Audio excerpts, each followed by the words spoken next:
আমার নজনেরা, যুবকেরা, ছেলেরা, বাচ্চারা, পর্দানশীনা মা ও বোনেরা, আমি আপনাদের বোঝাতে চেয়েছিলাম তাহলে ঈমান আনা প্রথম শর্ত নামাজে, দ্বিতীয় শর্ত শরীরটাকে পবিত্র করুন। গোসলের ফরজ হলো তিনটি, আল্লাহ নবী জানিয়ে দিলেন। এক নম্বর ফরজ হলো নাকে পানি দেওয়া, দ্বিতীয় নম্বর ফরজ হলো আপনার গড়গড় করা, মুখে পানি দিয়ে গড়গড় করা, তৃতীয় নম্বর ফরজ হলো মাথার তালু থেকে পায়ের তালুর নিচ অংশ পর্যন্ত গোটা শরীরটাকে একবারও ধৌত করা। আল্লাহ নবী জানিয়ে দিলেন তবে শর্ত এই বগলের লোম এবং নাভির নিচের অবাঞ্ছিত লোমগুলো যদি 30 দিনের ভিতরে সাফ না করে, আপনি যদি ওই তিনটে ফরজ আদায় করেন তবু আপনি নাপাক, আপনার ইবাদত আল্লাহর দরবারে কবুল হবে না। এ নজনেরা, যুবকেরা, ছেলেরা, বাচ্চারা, এরপরে হলো কাপড় পবিত্র। দ্বিতীয় নম্বর শর্ত হলো কাপড় পবিত্র করা। কাপড়টা ধৌত করেছেন মা আমার, ভাবি আমার, বোন আমার সুন্দর করে ধৌত করে দিয়েছে, কাপড়টা পবিত্র না। না মুসলমান, শুধু ধুলে কাপড় পবিত্র হবে না, ওই পোশাকটা হালাল অর্থের কেনা পোশাক হতে হবে।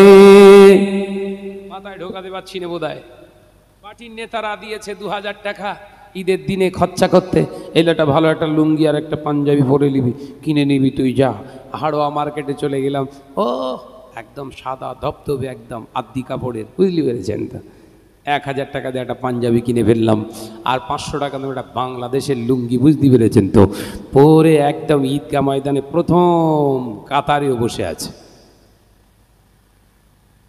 প্রথম বলো বা বলো, প্রথম কাতারে বসে আছে। নামাজ হচ্ছে তো? কথা বলেন না তো, নামাজ হবে তো?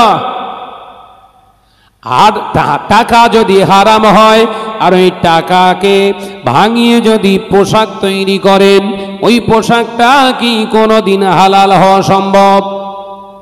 জোরে বল না রে বাপ।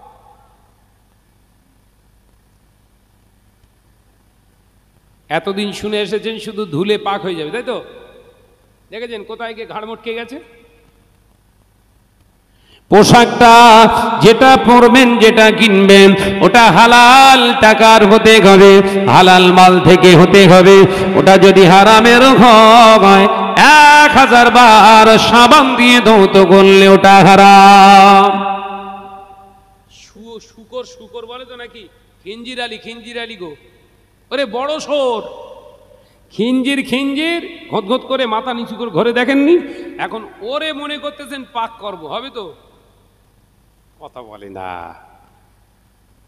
হারাম টাকার পোশাক হচ্ছে সোর, এ বোঝাতে পারলুম না আমি বোধহয়।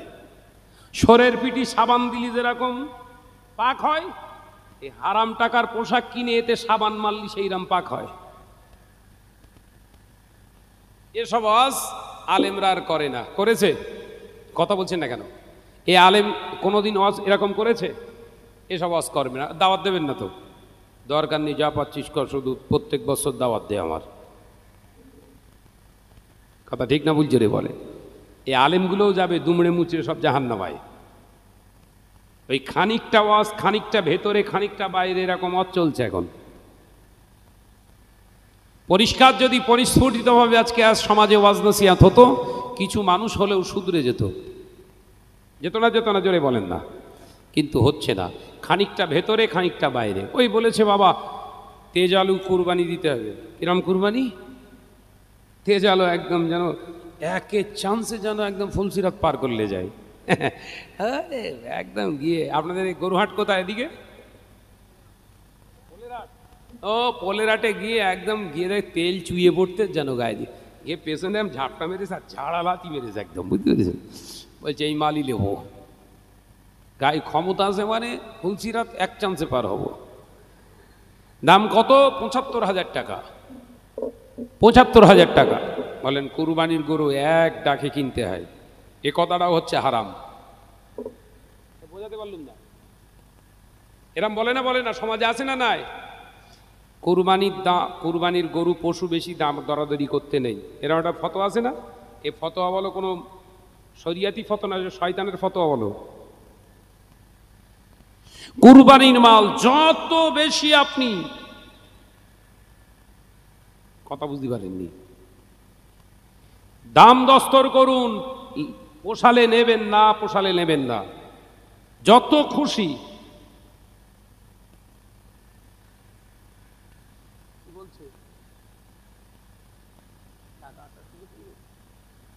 কথা বুঝতে পারছেন না? গরুটা কিনে এনে সেই প্লাস্টিকের ফুল ওর গলায় দিয়ে সিংহের উপর দিয়ে পেঁচ না মেরে লাগাম ধরে নিয়ে এসছে, আড়োয়ার উপর দিয়ে আসছে, সবাই বলছে মাল একটা লে যাচ্ছে।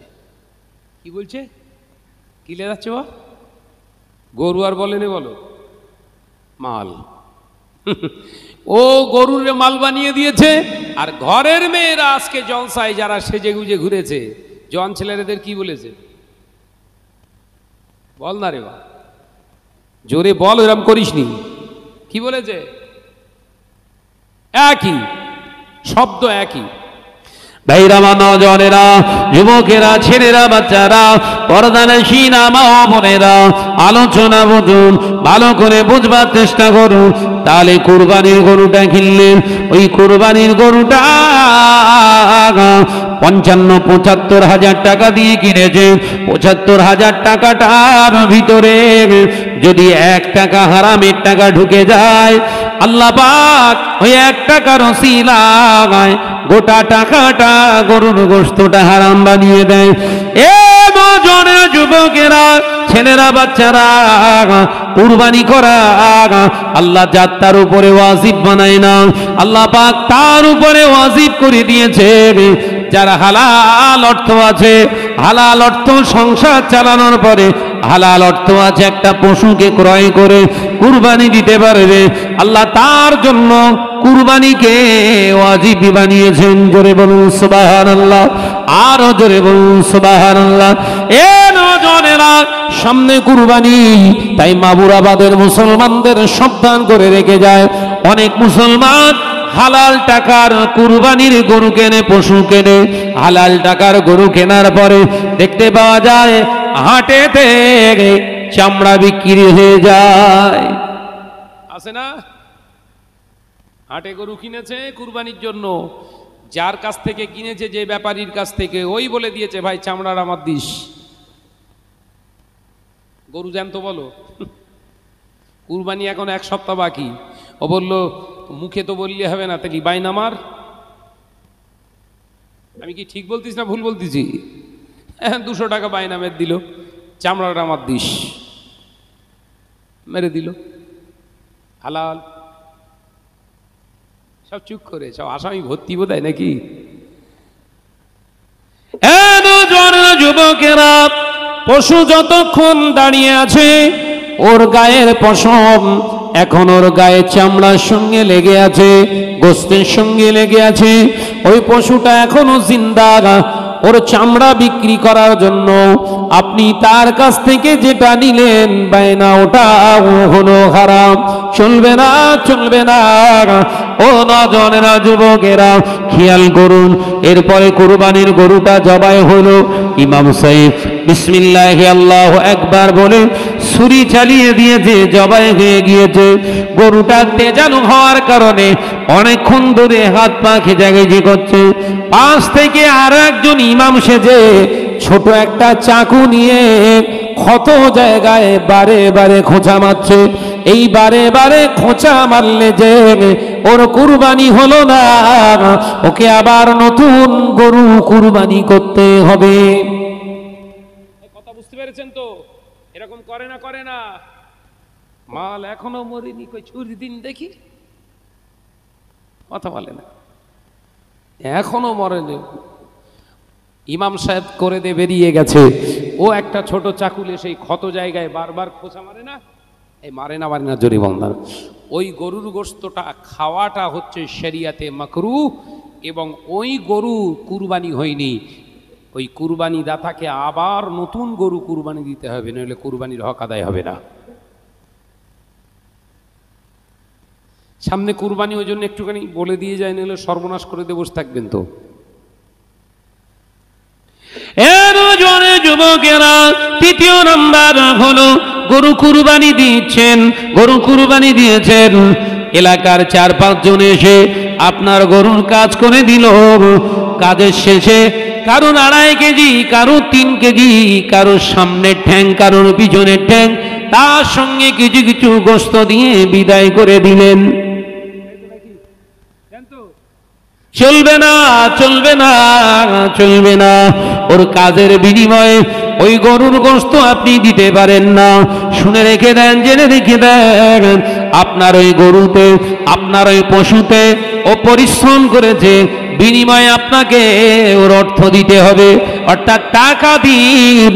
আপনি যে কাজ করেছিলেন ভাই, এই 150 টাকা রাখুন, 100 টাকা রাখুন, এই কাজের বিনিময়ে আপনাকে টাকাটা দিলাম। আর আমার তরফ থেকে গরু যেহেতু আমি কুরবানি দিয়েছি, আমার তরফ থেকে তোমাকে হাদিয়া স্বরূপ গোশতটাকে দিয়ে দিলাম। এটাই হলো প্রকৃত কুরবানি। তাহলে এতদিন কি করছেন? ডালি চালি করে ফেলেছেন তো, খিচুড়ি খিচুড়ি হেস তো। আসলে জলসা মাহফিলটা ঠিক এইরকম টাইমে ওই ঠিক কুরবানির এরম লাগোয়া হলে আগেই ওয়াজ হয়ে যেত, 3 বছর আগেই হয়ে যেত। এবছরে পড়েছে, ওই জন্য দিয়ে গেলাম ডোজটা।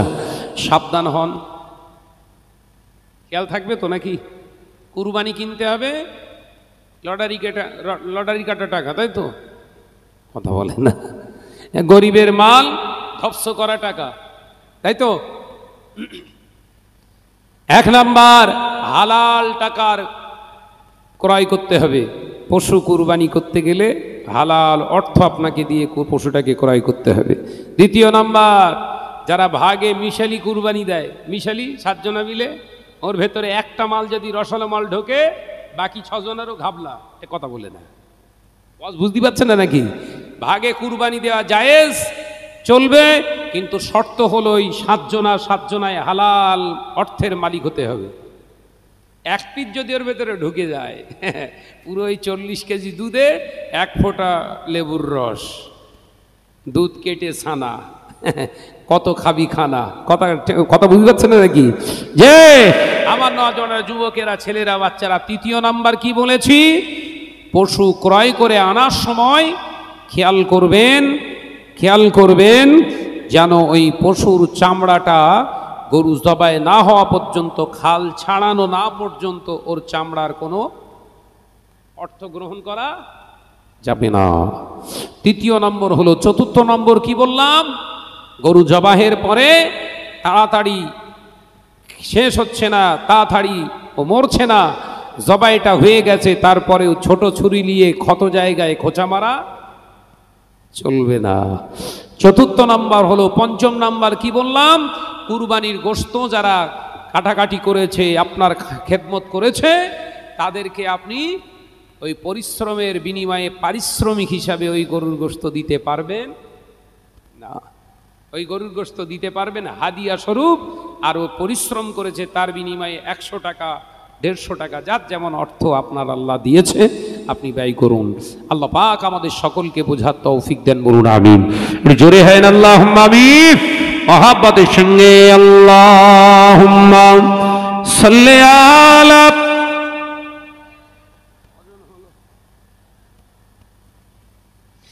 ওয়া আলা আলি।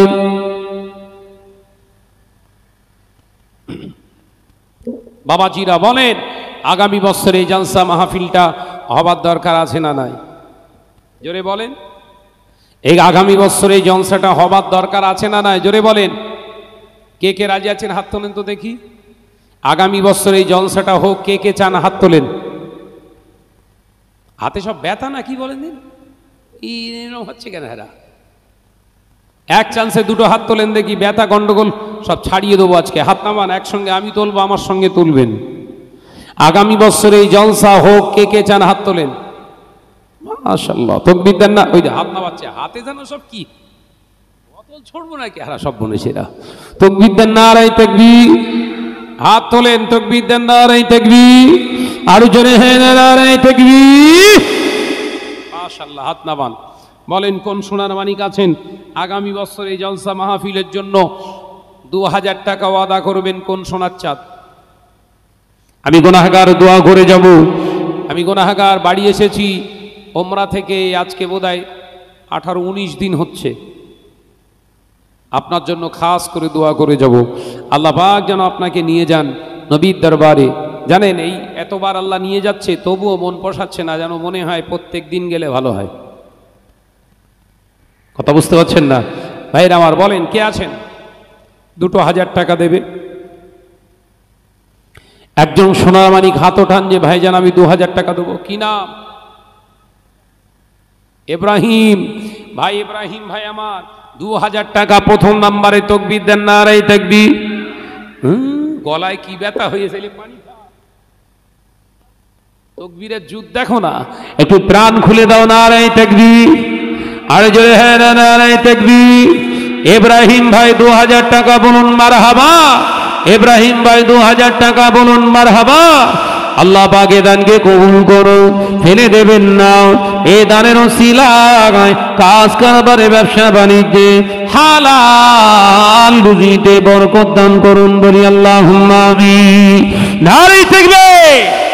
মাশাআল্লাহ। দ্বিতীয় নম্বরে কে দেবে 2000 টাকা? 2 নম্বরে কোন সোনার চাঁদ আছো? দুনিয়ার জমিনে বহু টাকা অন্যায় রাস্তায় ব্যয় করেছো, সেই টাকার হিসাব কিন্তু দিতে হবে। দুনিয়ার জমিনে ডাক্তার দেখিয়ে দেখিয়েছো, রোগ সারে না। অনেক সমস্যার জন্য উকিল ধরেছো, সমস্যা সমাধান হয় না। আল্লাহ নবী জানিয়ে দিলেন, যে ব্যক্তিটা আল্লাহ রাস্তায় দান করলো, সাদাকা করলো, আল্লাহ পাক ওই সাদাকার ওসিলায়, ওই দানের ওসিলায় তার সমস্ত রকমের সমস্যাগুলোকে আল্লাহ দূর করে দেন, বলুন সুবহানাল্লাহ।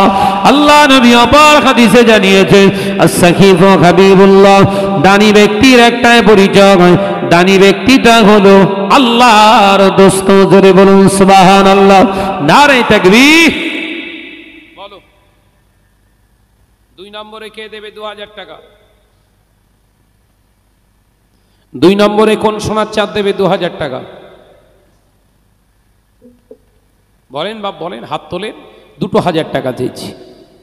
পর্দানাশীনা মা বোনেরাও দেবে, কারণ তাদের গত বছর ছিল 500, এবার হয়ে গেছে 1000। দিস ইজ এ ভান্ডার। কথা বলে না? ওরা যদি ওই বছরে 12,000 টাকার ভিতরে 2000 টাকা আল্লাহ রাস্তায় না দেয়, আমি দোয়া করে যাব আগামী মে মাস থেকে জানো, এখনো বলিনি আমি, ওই দোয়া ভোট এখনো যায়নি। ওরা যদি 1000 2000 করে ওয়াদা না করে, দোয়া কমপ্লিট করে রেখে তারপর যাব আমি। মে মাস থেকে দেখবে খেলা। বলো কে কে আছো 2000 টাকা করে দেবে? জোয়ান ছেলেরা হবে।